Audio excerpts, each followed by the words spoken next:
Satu kata untuk menggambarkan situasi ketenaga kerjaan. Sekarang apa Pak? Challenging. Challenging.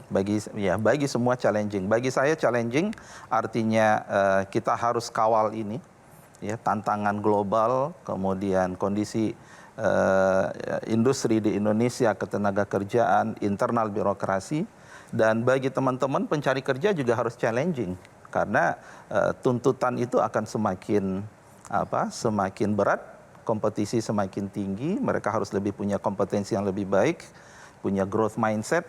Gitu ya, dan ya challenging for everybody. Ya, Pak, tapi lebih personal, saya pengen tahu ya perasaan Bapak sebagai seorang menteri itu suasana kebatinannya seperti apa sih Pak ketika melihat angka pengangguran meningkat, PHK di mana-mana, lapangan pekerjaan menyempit, banyak orang kabur ke luar negeri tapi kemudian malah terjebak dalam perdagangan orang karena saking minimnya pekerjaan di Indonesia.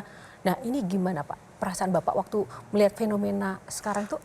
Ya, Bapak itu rasakan apa Pak? Ya itu jadi dorongan ya. Tidak semuanya benar juga Mbak Johana ya. Mungkin nanti kita bisa elaborasi bersama. Nah disinilah juga saya melihat kita harus memberikan informasi yang lebih utuh kepada masyarakat bahwa pemerintah itu melakukan sesuatu.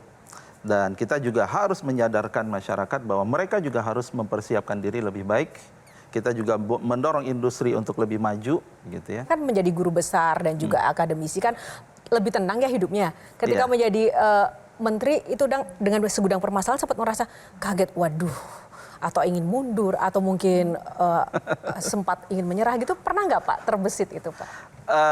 Kaget pasti. Merasa kemudian suatu ketika, aduh, ya bahasanya seandainya saya bisa melakukan lebih banyak lagi misalnya begitu ya. Seandainya kemudian kita bisa merangkul teman-teman gitu ya, apakah itu serikat pekerja, industri gitu ya, kemudian perguruan tinggi, pemerintah daerah, ya itu yang kemudian menjadi tantangan